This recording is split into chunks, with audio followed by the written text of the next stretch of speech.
Na mtazamaji, karibu tena kwenye Majira ya EBN Saamoja. Jina langu ni Emmanuel Marwa. Karibu kwa taarifa ambazo tumekuandalia kwa sasa. Katika hali ambayo inazidi kuenea katika taifa la Kenya ni kwamba kongamano la mabadiliko ya tabia nchi limeingia siku ya pili, huku marais kadhaa wakihudhuria, akiwemo Rais wa Tanzania Samia Suluhu Hassan, Rais wa Sudan Salva Kiir, Rais wa Rwanda Paul Kagame na wengine wengi. Hata hivyo, akizungumza katika hafla hiyo, Rais William Ruto na Waziri Soipan Tuya wamezidi kusisitiza umuhimu wa kubuni njia mwafaka ya kukabiliana na mabadiliko ya tabia nchi ili kupunguza gharama ya kukabiliana na mabadiliko hayo, itakayowezesha kupunguza gharama ya maisha na kupatikana kwa ajira miongoni mwa vijana barani Afrika. At the same time, the cost of adaptation continualization can place us firmly on a path towards sustainable resolution, coupled with our experience of its devastating effects, has provided us with a robust early warning system that the classical economic development progression precedent is not available for us as a pathway to this transformation.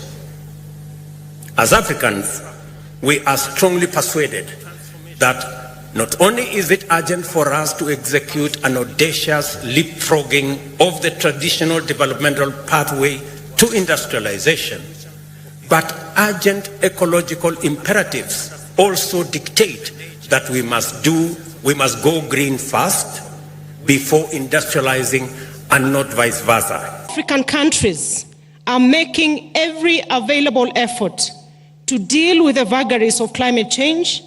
Our economies are continuing to be weighed down by mounting debts. As we speak, 31 out of the 37 heavily indebted poor countries in the world are in Africa. Over 20 years of climate change negotiations have yielded agreements and promises that have delivered very little for Africa. Instead, the imagery of Africa as a poor continent, a victim, keep dominating the climate negotiations year in, year out. The fact that Africa has historically contributed very little to the global emissions has remained an inconvenient truth, yet receiving no reciprocity from the rest of the world for the contribution we make. Excellencies, ladies and gentlemen, this inaugural Africa Climate Summit presents an opportunity like no other for Africa to change the course of history. The African Development Bank is pleased to be a major sponsor of the Africa Climate Summit. The presence in such large numbers of your excellencies, heads of state and government, ministers and development partners from around the world says it all. Africa's voice on climate change will resonate across the world. The Africa Climate Summit will shape the future. Na kwingine kwa mtazamaji, tukisalia kwenye habari hizo za kongamano la tabia nchi, ni kwamba Afrika imetoa wito wa kushughulikia kwa usawa katika kukabiliana na athari za mabadiliko ya hali ya anga unaoathiri maisha mengi katika bara hilo. Hata hivyo, kwa kiwango cha kimataifa, mchango wa bara la Afrika katika utoaji wa gesi chafu uko chini ya 5% ikilinganishwa na zaidi ya 80% inayotolewa na mataifa yenye viwanda kwenye dunia nzima. Na katika kongamano la mabadiliko ya hali ya anga barani Afrika, mtazamaji, linaloendelea jijini Nairobi, viongozi wametoa wito wa kutathminiwa ipasavyo kwa maliasili ya bara na kurekebisha usanifu wa kimataifa wa ufadhili wa kifedha na kutolewa kwa fedha zaidi kwa ajili ya nishati ya kijani ili kupunguza mgogoro wa hali ya hewa, kama anavyotuarifu Belinda William. Marais wa mataifa mbalimbali barani Afrika waliwasili mapema hii leo katika kongamano la hali ya anga barani Afrika linaloendelea jijini Nairobi. Marais walioweza kuhudhuria kongamano hilo ni akiwemo Salva Kiir wa Sudan, Paul Kagame wa Rwanda na Rais wa Tanzania Samia Suluhu Hassan. Mkutano huo unalenga kuhamasisha ufadhili kwa ajili ya kukabiliana na mabadiliko ya hali ya anga barani Afrika. Akizungumza wakati wa ufunguzi wa kikao cha viongozi wa nchi katika kongamano hilo, Rais Paul Kagame alisema anatumai kuwa kongamano hilo litakuwa msingi mzuri wa majadiliano baadaye mwaka huu katika mkutano wa Umoja wa Mataifa wa mabadiliko ya tabia nchi COP28. in the Resilient and Sustainability Trust, we have access to long-term financing to further integrate climate into our economic policies. This is a good sign that the international community is taking seriously the call to reform our global financial architecture. But there is still room for improvement. In this context, I welcome the discussions held at the Paris Summit for a new global financial pact. Mkutano huo umezingatiwa kuwa ni fursa ya kujenga kasi na mshikamano wa ajenda ya Afrika katika mkutano wa Umoja wa Mataifa wa mabadiliko ya tabia nchi wa mwaka 2023 utakaofanyika Dubai kuanzia tarehe 30 mwezi wa Novemba hadi tarehe 12 mwezi wa Disemba. Kagame alikariri kuwa Afrika inaendelea kubeba mzigo wa kuongezeka kwa joto licha ya kuchangia sehemu ndogo zaidi ya uzalishaji wa gesi chafu duniani, lakini akasisitiza kuwa Afrika inapaswa kutafuta suluhu. Small islands and developing states should not be penalized for having higher income levels. Ultimately, what Africa wants is fair and equal partnership, which takes our priorities into account. That is going to be the basis for trust and solidarity. I hope this summit will serve as a good foundation for discussions later in this year at COP28. Rais wa Tanzania Samia Suluhu Hassan alisema kuwa bara la Afrika linahitaji kujiweka upya, sio tu kama muuzaji wa mali ghafi duniani kote, bali mkuzaji wake kwa manufaa zaidi. Maoni hayo yake yaliungwa mkono na Rais wa Sudan Kusini Salva Kiir. Also have to contribute critically in the environmental protection in our countries. So having all these, Africa has to stand firm to use the materials for our own development. Excellencies, human capital dividend in Africa is another force to reckon. To avoid the past mistakes in the history of our continent, we need to focus on human capital advancement by training our own people, especially youth, so as to be able to reap from these vast opportunities. Rais wa Tanzania alitoa wito wa suluhisho mbadala katika kupambana na athari za mabadiliko ya tabia nchi, akibainisha kuwa inakuwa vigumu sana kwa sasa kutenganisha ukuaji wa uchumi na mabadiliko ya hali ya anga. Nikiripotia Majira ya EBN, mimi ni Belinda William.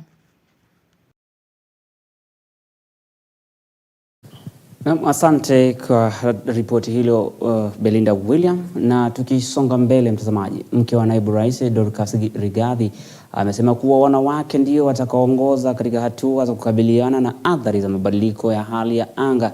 Akizungumza katika kongamano la kimataifa ambalo limeandaliwa katika ukumbi wa mikutano ya KICC mjini Nairobi, Dorcas Rigathi ameelezea kuwa wanawake wako tayari kutoa mchango mkubwa katika kukabiliana na mabadiliko ya tabia nchi endapo tu watapewa nafasi. One of the greatest things that I know and I believe is that our host, Her Excellency, the First Lady of our Republic, is the leader of the climate, growth, green, everything. If you want to know who cares about the environment, you just need to point at Our Lady.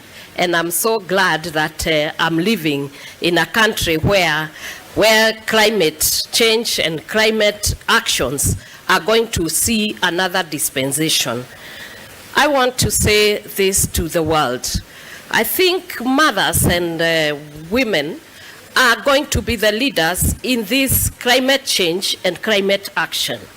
When you come to mothers, they are naturals. And I think if women were to take up this climate change it will go to another level.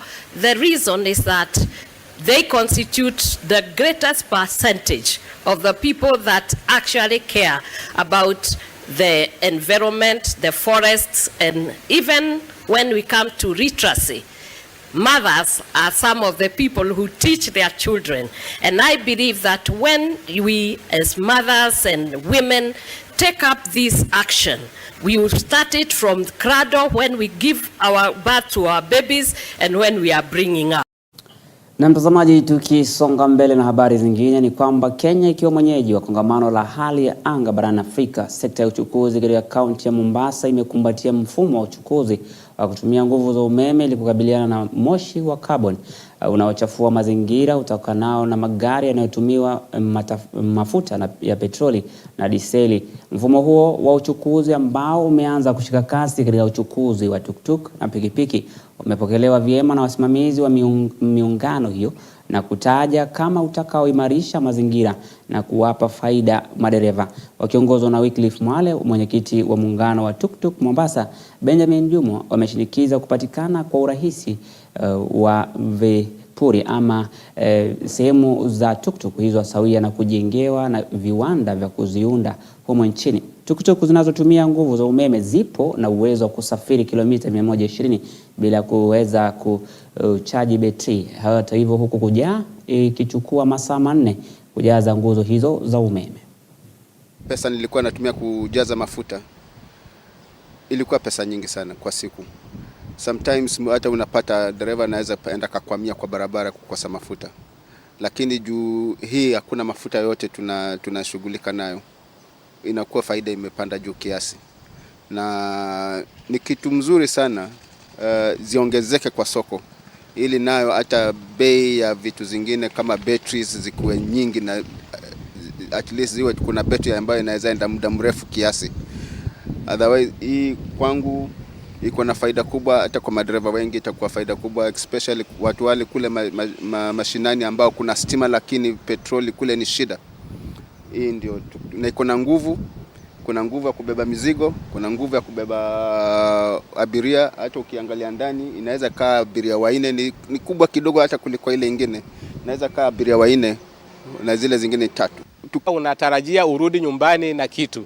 Kama mafuta unatumia 1200 na hizi utatumia robo ya ile mafuta, ambapo utaiswap mara moja, inamaanisha utalipishwa kwa fuel shilingi 400. Tunaikumbatia 100%. Na kwingineko, zaidi ya familia 500 kutoka kitongoji cha Zintengezere, Junda, kaunti ya Mombasa wamenufaika na hati miliki za ardhi ya ekari 5.9 uliokuwa na utata wa umiliki, huku wakitaka serikali kutatua tatizo la wamiliki ikiwa ardhi ambao hawapo nchini. Hata hivyo, wakiwataja kwamba wanakuwa kizuizi kupata hivyo na kuhangaisha wengi. Wakizungumza katika hafla kuikabidhi jamii hiyo hati miliki baada ya kushinda kesi katika mahakama ya ardhi na mazingira, mwenyekiti wa mashirika ya kijamii huko Pwani, wakili Zerekia Adika, ameshinikiza kubuniwa kwa orodha ya ardhi zote zinazohusishwa na wamiliki ambao hawapo nchini ili kuanzisha mchakato wa kutambua iwapo ni wamiliki halisi. Uamuzi wa kukabidhi wananchi hao ardhi hiyo ulioafikiwa baada ya anayedaiwa kuwa mmiliki wa ardhi hiyo ambaye hayupo nchini kukosa kufika mahakamani, huku akidaiwa kusajili ardhi hiyo mwaka 1936. We also thank the court kwa sababu injustice imefanyika. There's no way a title can be in somebody's name and that person does not exist. Yeah? Alikuwa anaitwa Osman? Ismail Osman. That was the absentee land. Wakati hatujapata hakimiliki tulikuwa ni waoga kujenga nyumba ambazo ni permanent. Tulikuwa tuna hofu, manake hatukuwa tunajua feti ya shamba. Kwa hivyo haikuwa rahisi hata pengine kuweka moto, kuleta maji, hata kuomba kutengezewa barabara, mambo kama hayo. Kwa hivyo tulikuwa tunaishi tu maisha duni hivi. Hakuwako hiyo siku ya koti, mimi nilikuwako, hakuwako Ismail Osman. Na tulifanya gazettement, hakuna yote ambaye aliclaim chochote. Kwa hivyo we have all the documents kwamba the man is not there and is not even existing. Lakini hao tunaita absentee landlords ni kuwa ni kina nani? Wengine hata hawajulikani. Ndiposa tukahusisha tume ya kitaifa ya ardhi na kutoa taarifa kuwa wale wote ambao wanaitwa absentee landlords tuweze kujua ni kina nani. Na kwingineko katika kaunti ya Turkana, tatizo la uhaba wa maji limeathiri pakubwa huko Lodwar katika kaunti ya Turkana kwa takriban wiki 3 sasa, huku vijiji vya Kawalase na kwa Mekwi vikiathirika zaidi. Hali hiyo imewalazimu wakazi wa eneo hilo kutembea umbali mrefu kutafuta maji, huku wengine wakilazimika kupata maji machafu katika mto wa Kawalase na mto Takwel. Wakazi hao wanaituhumu kampuni ya usambazaji maji ya Lowasco kwa kushindwa kutoa huduma bora kwa wakazi wa Lodwar na kuwafanya kutatizika na kupata maji machafu, hatua inayochangia familia zao kuambukizwa magonjwa yanayotokana na maji machafu. Wakazi hao sasa wameomba afisa mkuu wa serikali ya kaunti hiyo kuwanusuru, kwani wamehangaika kwa miaka mingi bila kupata maji safi. Shida yetu hapa kubwa ni maji. Maji ndio imekuwa shida. Kupata maji hapa sio rahisi upate. Inabidi uende distance ya karibu 5 km kupata maji. Lowasco wameshindwa kuprovide na mapipes za maji. Si maji hapa tuko na 5 years bila kupata maji. Since Chinese pasue pipe ambayo ilikuwa imeconnectiwa hapa Kawalase. Sasa maji hapa ndio imekuwa shida. Inabidi unashindwa utagharamikia gani chakula ama maji. Because sasa ukiangalia gharama ya mafuta ni expensive. Sasa hizi pikipiki unapata kama ukipelekea mtu maji unaweza mwambia hata maybe 300. Na ambaye mtu anakuuliza ndanunua maji ama ndanunua chakula. Sasa hiyo ndio shida yetu. Maji ikikuja hao wanaishi tu wakisema kwamba maji itatufikia na hatuoni. Sasa tunasema ya kwamba hata hiyo sio kampuni, afadhali wabadilishe kampuni walete kampuni nyingine. Kwa sababu sasa sisi tunakunywa maji ya laga, hii ya laga iko na chumvi na iko na wadudu saa hizi ndani. Hata hatuelewi tutafanya nini. Kwa sababu hata mtoto akikunywa hiyo maji anapata na ugonjwa kila wakati. Watoto wengi saa hizi wako kwa hospitali huko, hata wakiingia hapo ndani maji sio maji hiyo. Kuna wengine wanajaribu kuogelea maji chafu yenye iko hapo hivyo, wanashikwa na madudu kwa mwili. Sasa Lowasco tungependelea Lowasco ituletee maji, lakini na mtazamaji, tukisonga mbele na habari zingine ni kwamba mpiganiaji uhuru Muthoni wa Kirima ameaga dunia hii leo. Naibu Rais Rigathi Gachagua Jumanne hii leo asubuhi alitangaza kifo cha kiongozi huyo mwenye umri wa miaka 92 ambaye alikuwa mpiganiaji wa ngazi ya juu wa kike katika vita vya Mau Mau. Kulingana na gavana wa Nyeri Mutahi Kahiga, hata hivyo mpiganiaji huyo alikimbizwa katika hospitali ya Pangani baada ya kupata matatizo ya kiafya na kutangazwa kufariki tu alipofika. Hata hivyo Kahiga aliongeza kuwa mwili wa Muthoni utahamishwa hadi hospitali ya Lee ambayo ipo jijini Nairobi.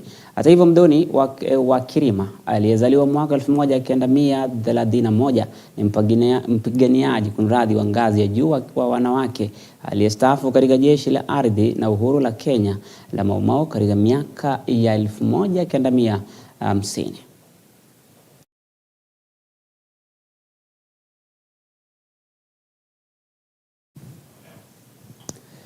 Na kwingineko, moto ulizuka na kuteketeza bweni la shule ya wavulana ya Shandarema eneo bunge la Shinyalu kaunti ya Kakamega na kuacha zaidi ya wanafunzi 70 kwenye baridi. Kulingana na wenyeji wakiongozwa na mmoja wa wafadhili wa shule hiyo Eric Lungaho, moto huo ulianza majira ya jioni na kusambaa kwa kasi na kuteketeza mali zote za wanafunzi hao.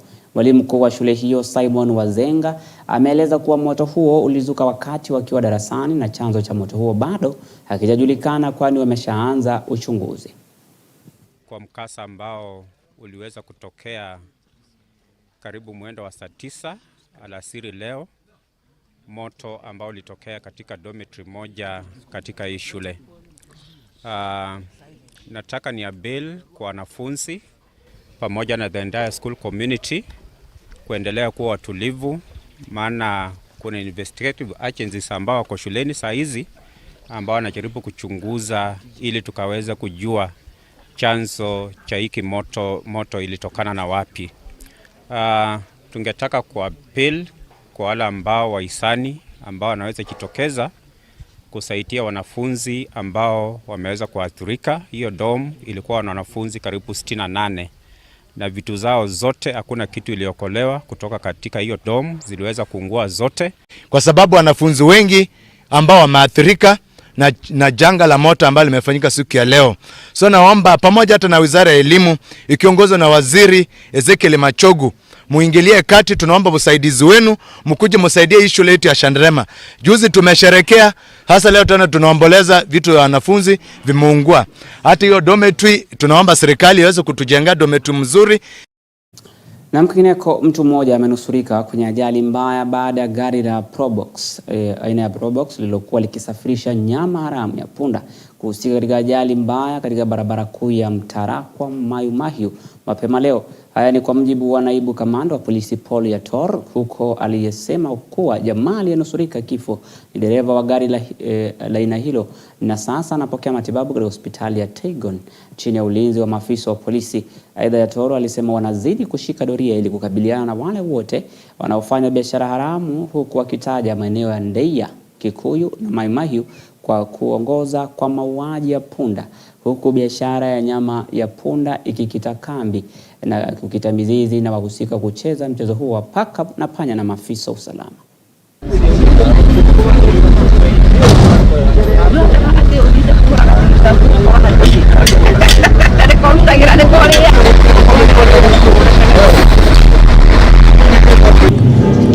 We had a self-involved accident along Mayumahiu Mtarakwa Nairobi highway involving a motor vehicle KBK 835U Mac Probox, white in color.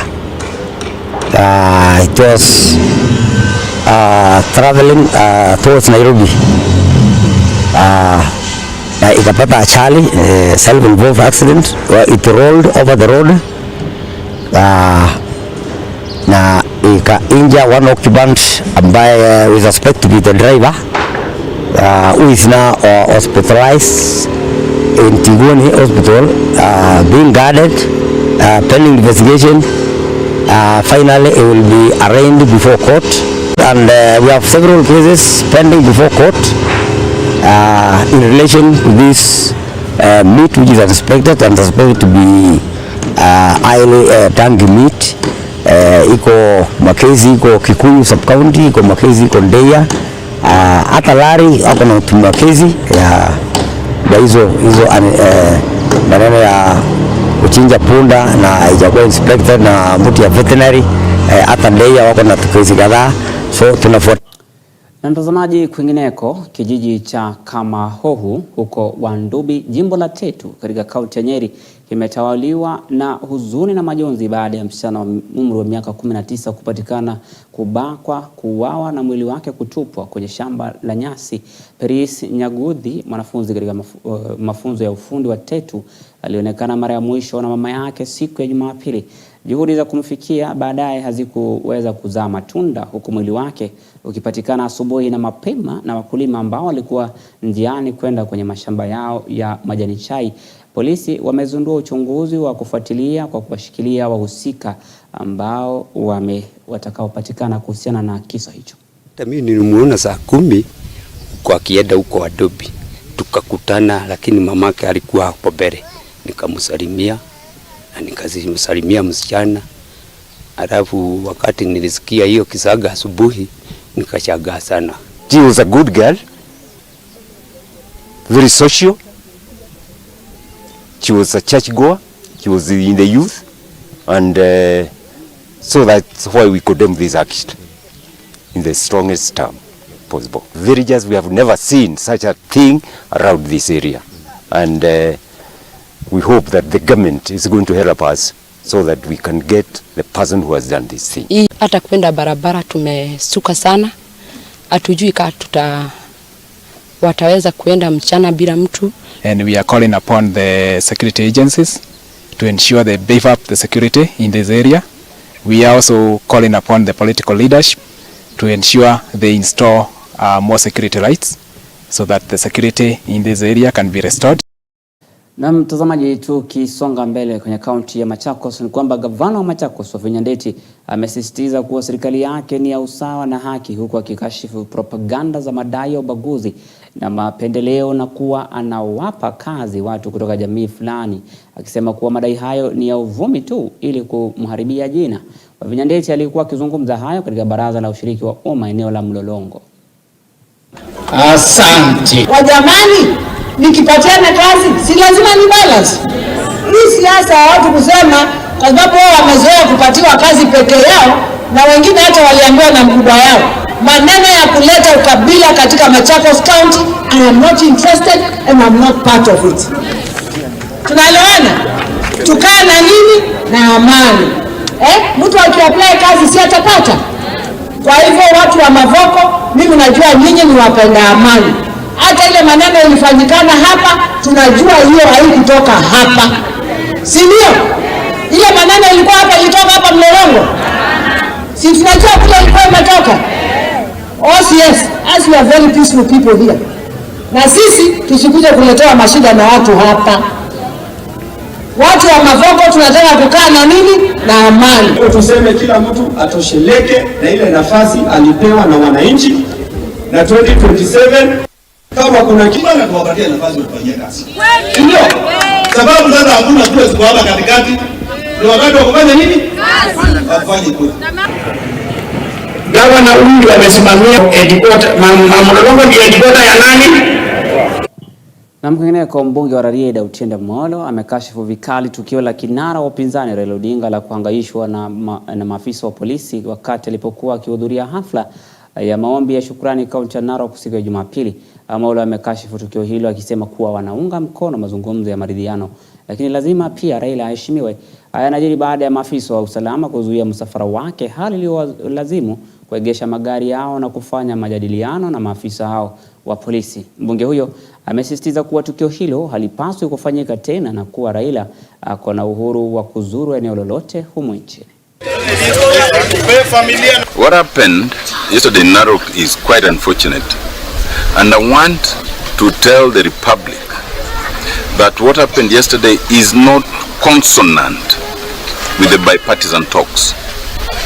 When people are talking to bring peace and harmony, you cannot start bringing the police to prevent our leader from accessing any part of this country. And we want to tell those in UDA that we support the bipartisan talks, but we will not stand aside when they try to humiliate our leader. And they must desist.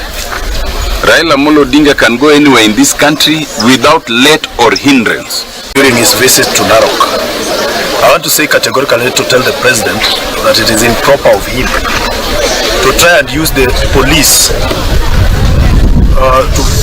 in a manner that looks dictatorial and not allowing politicians to have their freedoms to address, even to meet their followers wherever they go. Na mtazamaji, na hitimiza habari zangu za sasa. Mwendo wa saa 3 utarejelewa na habari zaidi katika lugha ya King'eng'e na Cynthia Nanjala. Usiende mbali mtazamaji, jina langu ni Emmanuel Marwa na kutakia usiku mwema.